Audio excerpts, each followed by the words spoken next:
खत्म करेगा सत्ता के गलियारों से, चप्पा चप्पा गूंज उठेगा इनकलाब के नारों से। सोनिया जी संघर्ष करो, हम तुम्हारे साथ हैं। सोनिया जी संघर्ष। देखिए, पिछले कल 21 तारीख को हमारे देश के जो स्टेट कैपिटल थे, राजधानियां थी, वहाँ पर ईडी के कार्यालय जो हैं उनके बाहर जो है कांग्रेस ने प्रदर्शन किया, क्योंकि केंद्र में जो भारतीय जनता पार्टी की सरकार है ये लगातार अपने राजनीतिक विरोधियों के खिलाफ ईडी और सीबीआई और इनकम टैक्स का जो है लगातार इस्तेमाल कर रही है।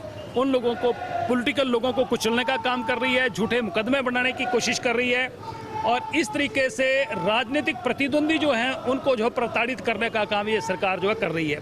आज देश में एक अनडिक्लेयर इमरजेंसी का माहौल पैदा हो गया है। देश में लोग इस सरकार से परेशान हो गए हैं और अंग्रेजी हुकूमत के समय खाने की जो अनाज होता था उस पर भी जो जजिया टैक्स लगाया जाता था, आज इस सरकार ने वो काम किया है कि वो अंग्रेजों की हुकूमत वाले दिन जो है वो याद करा दिए हैं। और मैं समझता हूँ कि जिस तरीके से सरकार ने एक सरकार का जो है जिसको कहते हैं कि हाई हेडेड हो गई है, सरकार को जो है सत्ता का जो नशा है इस पार्टी को, वो सिर चढ़कर बोल रहा है और लोगों को कुचलने का काम ये सरकार कर रही है। मुझे ऐसा लग रहा है कि आने वाले समय में सरकार ऐसा भी हो सकता है कि लोग जो यहाँ के सांस लेते हैं, ऑक्सीजन लेते हैं, उस ऑक्सीजन पर भी ये जीएसटी का टैक्स कहीं ना लगा दें, ऐसी आशंका पैदा की जा रही है। लगातार लोगों के ऊपर जो है टैक्स का बोझ लाद कर जो है लोगों को कुचलने का सरकार काम कर रही है और कांग्रेस पार्टी जो है सरकार के खिलाफ, सरकार के जन विरोधी नीतियों के खिलाफ जो है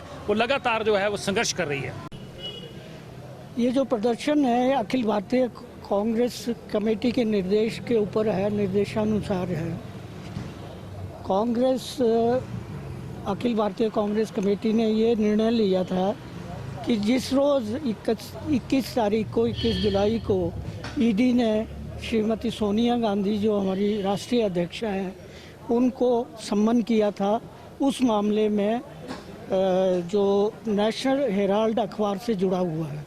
पहले भी जैसे आपको पता है 5 दिन तक इंटरोगेशन होती रही हमारे प्रिय नेता राहुल गांधी की।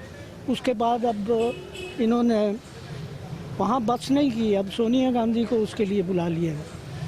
तो उसमें हमारा ये कहना है कि जिस केस को कोर्ट पहले ही खारिज कर चुका है उसमें कोई अथॉरिटी नहीं बनती सरकार की, प्रधानमंत्री की या इवन राष्ट्रपति की कि वो इस कोर्ट के फैसले को अंडू करे और उसमें नए सिरे से जांच शुरू करवाए। तो हमारा यही कहना है कि ये गलत तरीके से हो रहा है। राजनीतिक जो द्वेष है उसको सेटल करने के लिए, जो आपस में स्कोर है उसको सेटल करने के लिए सारा कुछ हो रहा है। और प्रधानमंत्री अपनी तानाशाही और अनडेमोक्रेटिक जो तरीका है उनका काम करने का और असंवैधानिक जो उनका तरीका है उसके अंतर्गत ये सारा कार्यक्रम एक योजनाबद्ध तरीके से कर रहे हैं।